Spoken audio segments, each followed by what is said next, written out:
Hey guys, and welcome back to the channel and another match preview and prediction. Holger Rune versus Reilly Opelka for the second round matchup in Miami.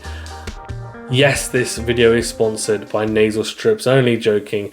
I'm just channeling my inner Nicholas Jarry, Carlos Alcaraz and Casper Ruud apparently. So, before you get into it though, remember to hit that like button, do subscribe if you're new, and do leave a rating or review if you're listening on a podcast platform. Also, get that notification bell if you have not done so already. Thank you. And enable notifications on YouTube. That's the most important thing. These two have never played before. And Holger Rune is coming off the back of a very impressive Indian Wells run where he made the final. For Reilly Opelka, it's been slim pickings, I think it's fair to say, since a very strong start to the year where he did well in Brisbane, beat Carlos Alcaraz, beat Novak Djokovic, and actually he played a challenger in between Indian Wells and Miami. He was in Phoenix, lost to Gaston after beating Rinderknecht. In Durry Beach, lost to Nakashima round of 16. Dallas Open quarterfinals, lost to Tommy Paul. And then we know in Australia he lost a 5-set thriller to Mahach. Lost in the final to Brisbane, to Lehechka in Brisbane as well.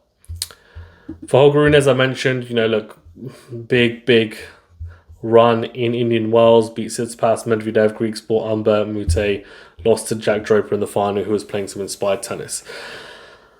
I don't want to talk too much about how they've looked so far in other tournaments because I actually think what's interesting is diving into how this might play out. This might be quite a short video because I think it's quite obvious how both players play, especially for Opelka. I think for Rune it's a bit more difficult because we know he has different ways of playing. Look, Opelka's going to come out and he's going to serve big. He's going to go big with a +1 forehand and he's going to occasionally come to the net. He's going to shorten the points and he's not going to want to engage in longer rallies. As simple as that. Off the return, we know that he can struggle at times, but he's also capable of hitting very aggressive returns and rushing you and making it difficult if those serves are within his wingspan, which is a very large wingspan. For Holger Rune, look, these courts are quicker in Miami than they are Indian Wells, less high bouncing, so he's going to have to flatten the ground strokes at times, especially off the forehand side, try and get some of that acceleration through the court. Rush Opelka, make him feel awkward, get him on the run, changing direction. He's a big guy at 6'9". It doesn't feel comfortable, even for someone as athletic as him, to have to continually twist and turn. And, that's where Rune with his angles can be really effective. He needs to also be, and this is going to be the biggest factor to me, is the returning for Rune against what is one of the all-time serves in Reilly Opelka.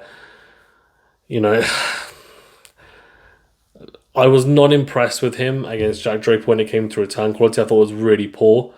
And there have been big question marks, if I'm being honest, with Holger Rune's returning for a while for me. I watched him at Wimbledon when he lost to Djokovic and his returning was just so poor. There's just too many miss-hits, too many almost half-hits, just too many returns that are not hit clean when he has very clean opportunities to swing. So, yeah, I'm not convinced, and that puts him in a really difficult position against someone as good as Opelka when it comes to the serve game, because he needs to be able to make inroads, unless he's going to win 2 tiebreakers, at some point, which is going to be a tough one for Rune, given how good Opelka is in tiebreakers too. So, yeah, if I was Rune, I would obviously look after my own serve, make sure that I'm coming forward to the net, making sure that I'm varying it with Opelka with the slice.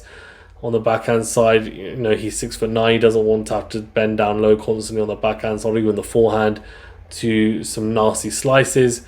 And yeah, he needs to just move Opelka around, find the open gaps.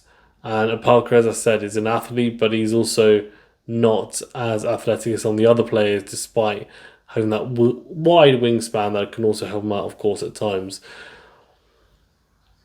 In terms of predictions, look, off the ground, Rune is going to have an advantage. Serving-wise, it's Opelka. Returning-wise, it should be Rune. So if we were to just count the attributes that are in favour of Rune, you'd go for Rune. But that's not always the case, of course, because the serve, in my opinion, is the most important shot in tennis.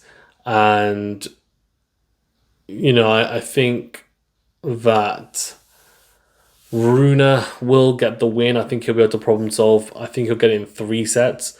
And I wouldn't be surprised if Opelka wins this. I think there's upset alert written all over this. Rune is going to have to be on his A game, and let's see what he's able to produce. Thanks very much, guys. Stay safe and well. We'll see you in the next video.